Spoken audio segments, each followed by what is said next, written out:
Hi guys, welcome. स्वागत है सभी का, हार्दिक अभिनंदन है आज के इस लेसन में। तो साथियों, हम बात कर रहे थे कि उत्तरी भारत में खड़ी बोली गद्य का विकास कैसे हुआ। तो पिछले लेसन में हमने सीखा था कि उत्तरी भारत में खड़ी बोली गद्य के विकास में महत्वपूर्ण योगदान देने वाली एक प्रमुख संस्था रही फोर्ट विलियम कॉलेज।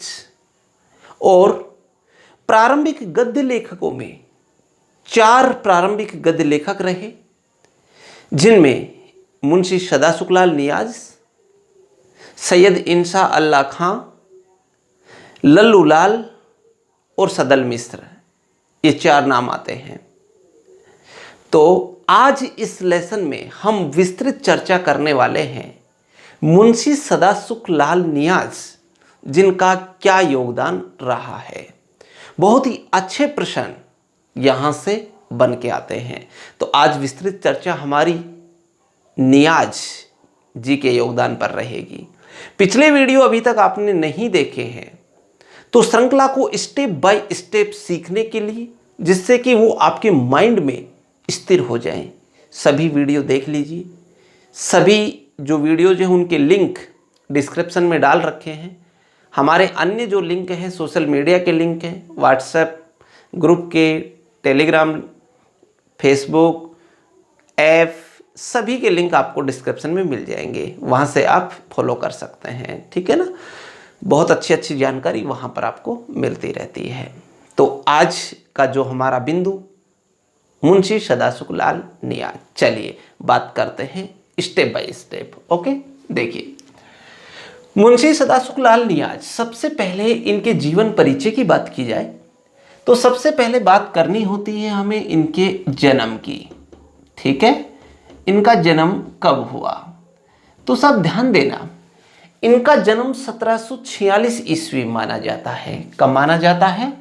1746 ईस्वी। ओके, तो ये तो बात हो गई जन्म की। इसके बाद में बात करते हैं इनकी मृत्यु कब हुई।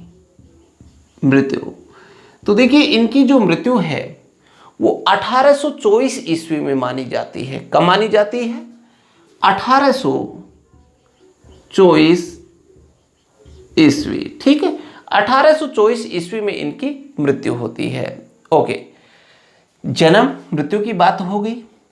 इसके बाद में इनके निवास स्थान की बात की जाए कि कहाँ पर निवास करते थे, तो देखिए इनका जो निवास स्थान है वो निवास स्थान दिल्ली माना जाता है। क्या माना जाता है? दिल्ली। ठीक है ना, तो इनका निवास स्थान क्या रहा? दिल्ली। तो ये तो इनका एक प्रारंभिक परिचय रहा। नॉर्मल तौर पे आपको ध्यान रखना है, बस कोई ज़्यादा हेडक नहीं लेनी है। जन्म कब हुआ? 1746 ईस्वी में। मृत्यु कब हुई? 1824 ईस्वी में। इनका निवास स्थान दिल्ली रहा है। दैट्स क्लियर, कोई दिक्कत नहीं है ना? बिल्कुल। चलिए, इसके बाद में जो साहित्यिक योगदान है, तो साहित्यिक योगदान में बात होती है रचनाओं की। तो इनकी प्रमुख रचनाएं कौन कौन सी हैं, ये रचनाएं हमें पता होनी चाहिए। ये बहुत इम्पोर्टेंट है, बहुत इम्पोर्टेंट है। ठीक है ना।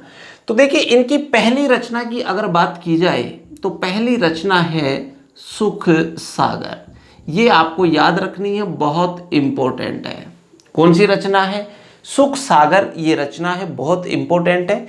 यहाँ से बहुत बार प्रश्न आते हैं और विशेष तौर पे ध्यान रखना, ये जो सुख सागर रचना है इनकी, ये विष्णु पुराण पर आधारित है।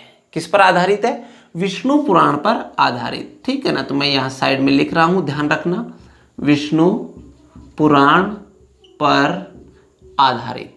काफी बार प्रश्न पूछा जाता है मुंशी सदाशुकलाल नियाज़ की विष्णु पुराण पर आधारित रचना है, तो वो कौन सी है? सुख सागर है। ये हमें ध्यान रखना है। तो ये तो क्लियर हो गया प्रश्न हमारा। लेकिन देखो, यहां पर एक बहुत बड़ा ट्विस्ट, और वो ट्विस्ट क्या है वो समझो। देखो, ये सुख सागर जो रचना है, इसके संदर्भ में डॉक्टर बच्चन सिंह, कौन? डॉक्टर बच्चन सिंह का मानना था कि ये सुख सागर नाम की इनकी कोई रचना नहीं थी। सुख सागर नाम की इनकी कोई रचना नहीं थी, बल्कि ये सुख सागर, देखो सदा सुखलाल ये नाम है ना, तो ये सुख सागर इनका उपनाम था। ऐसा मानना है किसका? डॉक्टर बच्चन सिंह का। बात समझना, ठीक है, कि सुख सागर है जो क्या है, इनका एक उपनाम मात्र था और कोई रचना वगैरह नहीं थी। तो फिर ये बात कहां से आई कि ये सुख सागर रचना है? तो उनका कहना है कि लक्ष्मी सागर वासने, डॉक्टर लक्ष्मी सागर वासने, उन्होंने ये एक भ्रम फैला दिया कि ये एक रचना का नाम है, तो ये उनके द्वारा फैलाया हुआ भ्रम मात्र है। तो ये कहने वाले कौन थे? डॉक्टर बच्चन सिंह, ठीक है ना, डॉक्टर बच्चन सिंह कहते हैं ऐसा। तो ये चीज है, ये अपने को क्लियर हो गई, कोई दिक्कत नहीं आएगी अब आपको। पहली रचना सुख सागर विष्णु पुराण पर आधारित है, ये तथ्य तो हमें ध्यान रखना है अच्छे तरीके से। लेकिन अगर बच्चन सिंह की माने तो डॉक्टर बच्चन सिंह का मानना है कि ये क्या है, उनका उपनाम मात्र है, ऐसी कोई रचना नहीं थी उनकी, और ये लक्ष्मी सागर वासने ने जो भ्रम फैलाया है वो भ्रम मात्र है। ये मानना था डॉक्टर किसका? बच्चन सिंह का, ठीक है ना। तो इस तरीके से पहली रचना अपनी क्लियर है, कोई दिक्कत नहीं है। चलिए नंबर 2, दूसरी रचना का नाम याद रखना है अपने को, और उसका नाम है ज्ञानोपदेश। क्या नाम है? ज्ञानोपदेश। जैसे हम टुकड़े करें तो टुकड़े क्या होगा? ज्ञान प्लस उपदेश, यही रहेगा ना, ज्ञानोपदेश। तो ज्ञानोपदेश इनकी दूसरी रचना मानी जाती है। चलिए 2 रचनाएं हो गई। नंबर 3, तीसरी जो रचना है उस रचना का नाम है मुंतखब। ध्यान रखना, पढ़ो, एक एक थोड़े टुकड़े कर करके पढ़ लो। मुंतखब, उत जोड़ेंगे तो क्या हो जाएगा? उत, ठीक है ना। और मुंतखबुत त्वारिक, यस, ये लो, मुंतखबुत त्वारिक। तो इस तरीके से ये रचना का नाम रहा, रचना का नाम है, ये थोड़ा सा ध्यान रखेंगे। मुंतखबुत त्वारिक, 1-2 बार बोलो, प्रैक्टिस करो, क्योंकि प्रैक्टिस से सब कुछ हो सकता है ना। तो 2-3 बार जब आप इसे बोल लेंगे तो आपको कोई दिक्कत नहीं आएगी बोलने में। अभी थोड़ा सा अटपटा जरूर लग सकता है। मुंतखबुत त्वारिक, दोबारा से बोलो, मुंतखबुत त्वारिक, है ना। तो 2-3 बार आप अभ्यास करो, अभ्यास बहुत ज़रूरी होता है, ठीक है ना। और अभ्यास आप इसी का नहीं, टेस्ट पेपर का भी अभ्यास करते रहिएगा। अपना जो वरदान डिजिटल क्लासेज का ऐप है उस पर रोज़ प्रैक्टिस होता है, टेस्ट सीरीज होती है, फ्री है, कोई चार्ज नहीं है। आप अभी ऐप डाउनलोड कर लीजिए, डिस्क्रिप्शन में लिंक है, या प्ले स्टोर से भी कर सकते हैं, वरदान डिजिटल क्लासेज नाम से, ठीक है ना। तो वहाँ पर आपको टेस्ट सीरीज का मौका मिलेगा, प्रैक्टिस बहुत शानदार होगी, श्योर सिलेक्शन रहेगा अपना, कोई दिक्कत नहीं रहेगी। तो 3 रचना हो गई। चौथी जो रचना है उस रचना का नाम है क्या? सुर प्लस असुर, क्या बन जाएगा? सुरासुर, है ना। टुकड़े कर लो, सुर प्लस असुर, ठीक है। सुरासुर निर्णय, ओके। सुरासुर निर्णय इनकी चौथी रचना है, लेकिन ये क्या है? ये एक निबंध है, निबंध विधा की रचना है सुरासुर निर्णय। चौथी रचना क्लियर है, निबंध विधा की रचना है सुरासुर निर्णय, ओके। अब एक चीज हमें और ध्यान रखना है, ये क्या है? एक निबंध है, ठीक है। ये संग्रहित किसमें है? तो एक ग्रंथ है जिस ग्रंथ का नाम है हिंदी भाषा सार। क्या नाम है? हिंदी भाषा सार, ठीक है। हिंदी भाषा सार ग्रंथ में संग्रहित है ये, ठीक है। हिंदी भाषा सार ग्रंथ में संग्रहित है क्या? सुरासुर जो निर्णय ये है।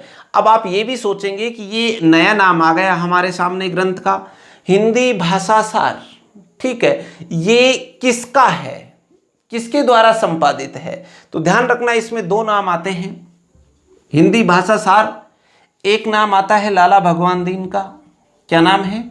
लाला भगवान दीन, ओके, एक बात। दूसरा जो नाम आता है वो आता है रामदास गौड़। क्या नाम आता है? रामदास गौड़, यस, तो इनके द्वारा संपादित है, ये द्वारा संपादित।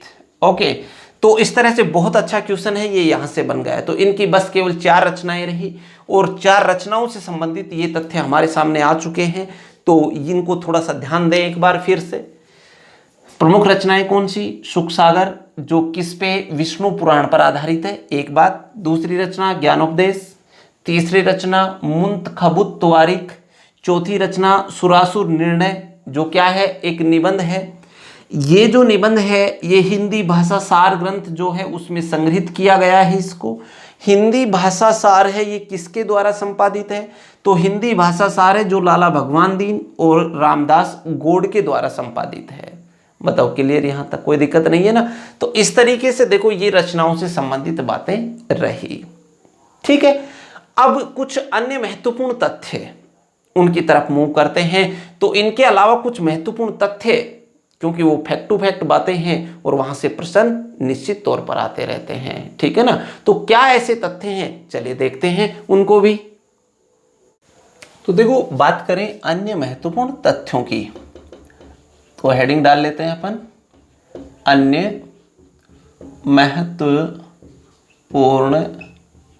तथ्य। तो इनसे संबंधित जो अन्य महत्वपूर्ण तथ्य हैं वो क्या रहे?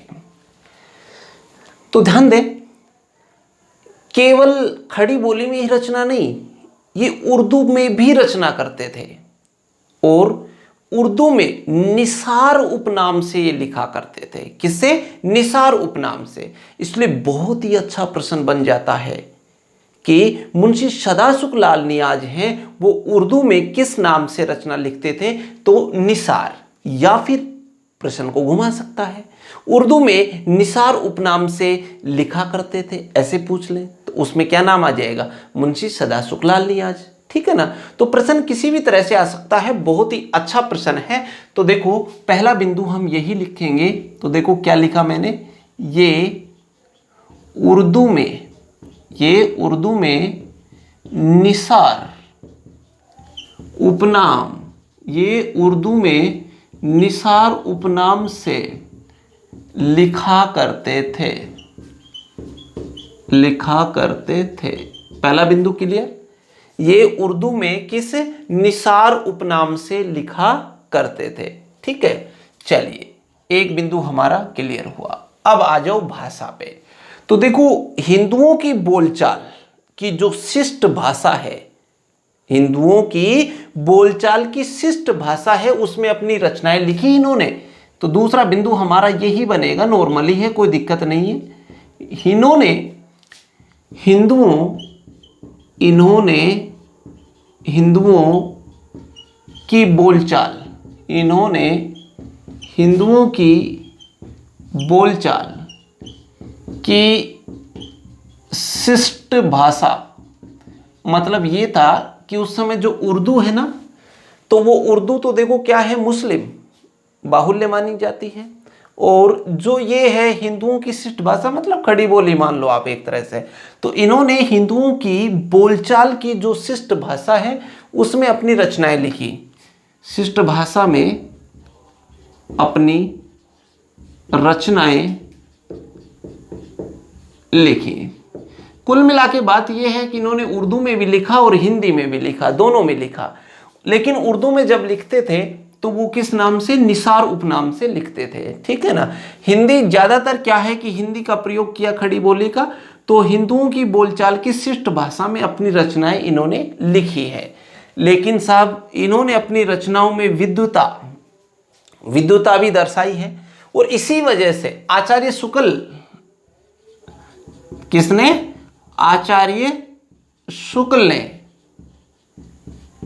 इनकी भाषा को, आचार्य शुक्ल ने इनकी भाषा को कैसा? पंडिताऊपन की भाषा, ठीक है ना, कहा। अब बहुत अच्छा प्रश्न, बहुत इंपॉर्टेंट प्रश्न, अच्छे तरीके से ध्यान दे लेना इसको। आचार्य शुक्ल ने इनकी भाषा को क्या कहा है? पंडिताऊपन की भाषा कहा है। तो अच्छा प्रश्न बन के आता है। आचार्य शुक्ल ने किसकी भाषा को पंडिताऊपन की भाषा कहा है? तो मुंशी सदाशुक लाल नियाज की जो भाषा है उनको पंडिताऊपन की भाषा कहा है। या फिर प्रश्न ऐसे आ जाए कि मुंशी सदाशुक लाल की भाषा को पंडिताऊपन की भाषा किसने कहा है? तो आचार्य शुक्ल ने कहा है। ठीक है ना। तो चाहे प्रश्न कैसे भी आ जाओ, आपको तथ्य है वो क्लियर होना चाहिए। चलिए नंबर 4 बिंदु पे आओ। देखो, जैसा कि मैंने आपको बताया कि प्रारंभिक जो 4 गद्य लेखक रहे उनको महत्व की दृष्टि से आचार्य शुक्ल ने किस क्रम में रखा है ना। तो आचार्य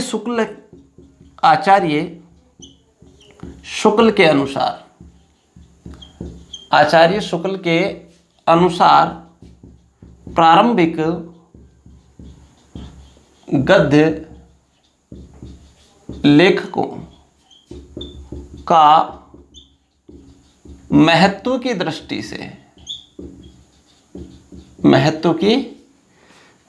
से क्रम कौन सा है, ये कई बार पूछा जाता है। तो देखो, आचार्य शुक्ल ने कि कौन महत्व की दृष्टि से बात कर रहे हैं, ठीक है ना।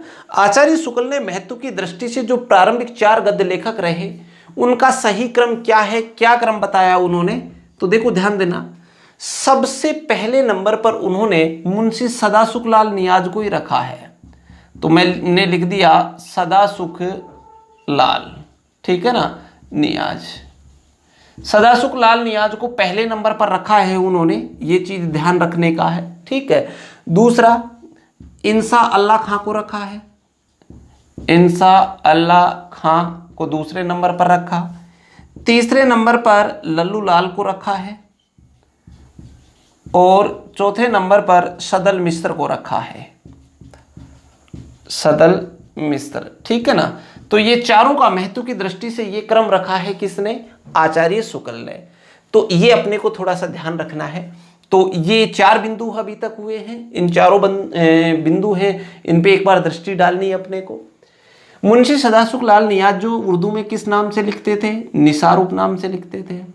भाषा शैली, हिंदुओं की बोलचाल की कैसी भाषा? शिष्ट भाषा का प्रयोग किया। आचार्य शुक्ल ने इनकी भाषा को पंडिताऊपन की भाषा कहा। और आचार्य शुक्ल ने जो प्रारंभिक गद्य लेखक है उनका महत्व की दृष्टि से क्या क्रम रखा है? तो सबसे पहले सदाशुक लाल नियाज, फिर इंसा अल्लाह खां, फिर लल्लू लाल और फिर सदल मिश्र, ये क्रम उन्होंने रखा है। ठीक है। तो इस तरीके से देखो 4 बिंदु हमारे क्लियर हो गए हैं। 5वां बिंदु क्या है, चलिए देखते हैं आगे। तो देखो, बिंदु नंबर अगर 5 की बात की जाए तो 5वां बिंदु हम लेते हैं समाचार पत्र की, समाचार पत्र। ठीक है। तो देखो, इन्होंने एक समाचार पत्र निकाला था और उस समाचार पत्र का नाम था बुद्धि प्रकाश। कौन सा था? बुद्धि प्रकाश। ठीक है ना, यह समाचार पत्र का नाम है। तो बुद्धि प्रकाश समाचार पत्र इन्होंने निकाला और ये बुद्धि प्रकाश समाचार पत्र है, ये निकाला था 1808 में। कब? 1808 ईस्वी में निकाला था। और कहां से निकाला था? आगरा से। ओके। तो ये समाचार पत्र की बात रही। क्या? मुंशी सदाशुक लाल नियाज जिन्होंने एक समाचार पत्र निकाला था और उस समाचार पत्र का नाम क्या था? बुद्धि प्रकाश। और ये बुद्धि प्रकाश समाचार पत्र 1808 ईस्वी में कहां से? आगरा से निकाला था। ठीक है ना। तो इतनी सी बात ये समाचार पत्र से संबंधित हमें ध्यान रखनी है, कोई टेंशन नहीं है। चलिए 5 बिंदु हमारे पूरे हो चुके हैं। नंबर 6 देखो, काफी बार प्रश्न आता है क्योंकि आपको पता है कि जो संस्था थी खड़ी बोली के विकास में योगदान देने वाली वो फोर्ट विलियम कॉलेज, और फोर्ट विलियम कॉलेज से जुड़े हुए नहीं है, ऐसा प्रश्न आएगा। प्रारंभिक जो गद्य लेखक हैं इनमें से कौन कौन नहीं जुड़े हुए? तो देखो, फोर्ट विलियम जो कॉलेज है उससे बाहर से ही खड़ी बोली गद्य को इन्होंने महत्व दिया है और योगदान दिया है, कहने का मतलब। तो वो एक तो कौन से? मुंशी सदाशुक लाल नियाज, ये भी फोर्ट विलियम कॉलेज से बाहर से ही बढ़ावा दे रहे थे, उसमें शामिल नहीं थे। ध्यान रखना, फोर्ट विलियम कॉलेज से संबंध नहीं था। ये प्रश्न आ चुका है, किसका संबंध फोर्ट विलियम कॉलेज से नहीं था? तो ध्यान रखें मुंशी सदाशुक लाल नियाज इनका संबंध भी नहीं था, और दूसरे नंबर पे आते हैं सैयद इंसा अल्लाह खां, उनका भी नहीं था। ठीक है ना, तो इन दोनों का संबंध है फोर्ट विलियम कॉलेज से नहीं था। तो मैं बिंदु लिख रहा हूं, उसको समझना। इन्होंने खड़ी बोली आंदोलन, इन्होंने खड़ी बोली आंदोलन को, इन्होंने खड़ी बोली आंदोलन को fort William college, fort William college के बाहर से बढ़ावा दिया। ठीक है, खड़ी बोली जो आंदोलन था उसको सपोर्ट किया इन्होंने, लेकिन फोर्ट विलियम कॉलेज से इनका संबंध नहीं था। यह हमें विशेष तौर पे ध्यान रखना है। किस किस का, जो प्रारंभिक 4 लेखक है ना, उनमें से बात होती है ये। तो उन चारों में से मुंशी सदाशुक लाल का संबंध नहीं था उनसे, और इंसा अल्लाह खां का नहीं था, जबकि लल्लू लाल और सदल मिश्र इन दोनों का संबंध रहा है। ठीक है, ये बिंदु ध्यान रखना है। लास्ट 7वां बिंदु, इनकी एक प्रमुख पंक्ति है। इस प्रमुख पंक्ति को भी आपको ध्यान रखना चाहिए। ये पंक्ति क्योंकि काफ़ी बार पूछ ली जाती है, और पंक्ति क्या है? रस्मो रिवाज भाखा का, रस्मो रिवाज भाषा नहीं है, भाखा है, रस्मो रिवाज भाखा का दुनिया से उठ गया, दुनिया से उठ गया, रस्मो रिवाज भाखा का दुनिया से उठ गया। ये इनकी एक प्रमुख पंक्ति है। तो ये पंक्ति भी कई बार पूछ ली जाती है। किसकी है? तो मुंशी सदाशुक लाल नियाज की है। ठीक है ना, तो ये 7 महत्वपूर्ण तथ्य और रहे। क्लियर? तो इस तरीके से देखो, हमने आज मुंशी सदाशुक लाल नियाज का जीवन परिचय क्या रहा, इनकी जो रचनाएं कौन कौन सी हैं, अन्य महत्वपूर्ण तथ्य कौन कौन से जो परीक्षा उपयोगी हैं, इन सभी पर बातें की हैं। सभी महत्वपूर्ण तथ्य हैं, फैक्ट टू फैक्ट बातें की हैं। कोई प्रश्न बाहर से नहीं आएगा, टेंशन लेने की आवश्यकता नहीं है। आराम से स्टेप बाय स्टेप पढ़ते रहो। ठीक है ना। और वरदान डिजिटल क्लासेज जो अपना है उसका ऐप वो आप डाउनलोड कर लीजिएगा, और टेस्ट सीरीज है वो वहाँ पर नियमित रूप से देते रहिएगा। ठीक है, वीडियो अच्छा लगा हो तो वीडियो को लाइक करना बिल्कुल मत भूलना। चैनल पे नए हो तो सब्सक्राइब अवश्य कर लेना। Okay, thank you very much. मिलते हैं नेक्स्ट कवि के साथ में नेक्स्ट लेसन में। Thank you very much.